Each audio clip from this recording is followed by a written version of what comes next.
Los días 15 y 16 de julio, el presidente de China, Xi Jinping, asiste a la sexta cumbre de países BRICS en Brasil. Del 17 al 23 de julio, el presidente Xi hará visitas de Estado a Brasil, Argentina, Venezuela y Cuba. Esta es la segunda visita de Xi Jinping a América Latina como presidente de China y su cuarta visita a la región en total.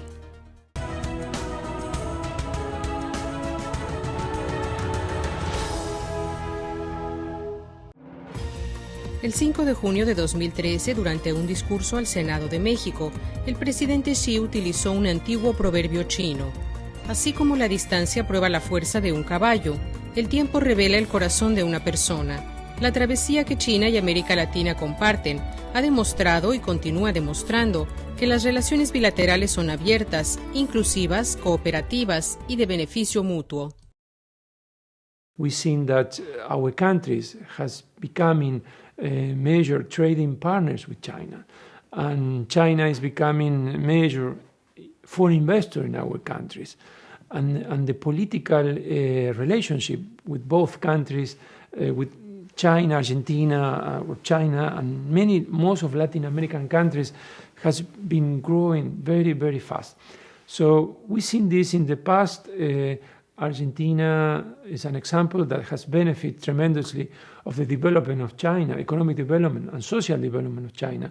But of course, we have good relations, political good relations, and we are countries which are very good friends with the same interests because we are developing countries and emerging economies.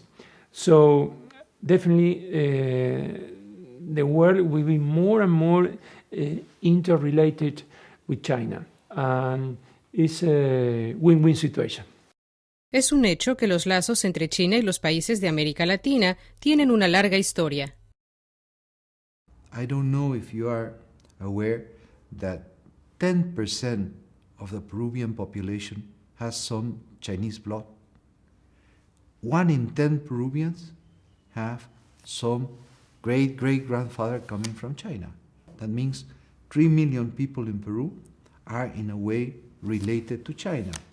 And China has been in the last 160 years, more than 160 years, part of the history of Peru. So we are very much entrenched in our history, and I hope we will be very much entrenched in our future for development.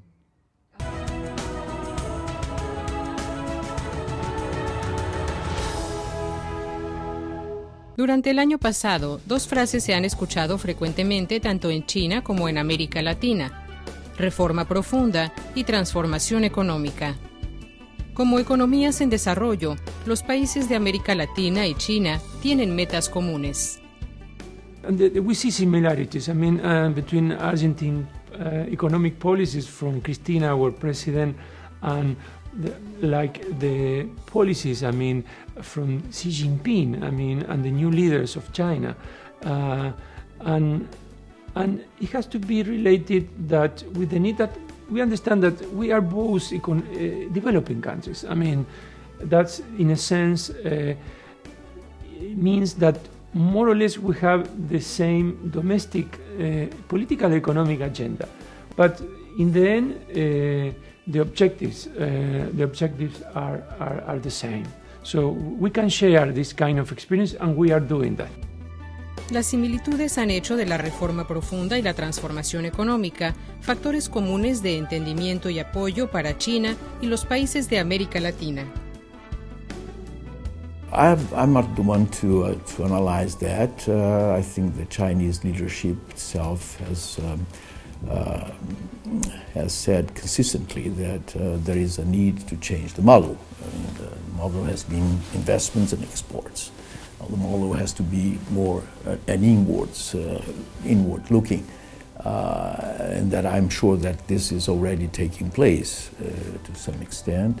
I think what happened in China has been a miracle to some extent. Coming down to 7 or so was only natural. So we are not really concerned about deceleration. Of course, there were analysts that were predicting or at least considering that there might be what they would call a hard landing of the Chinese economy. This has not happened so far. This is an equation that China has to make sure it's well balanced, and probably balance would be somewhere in the range of 7% a year.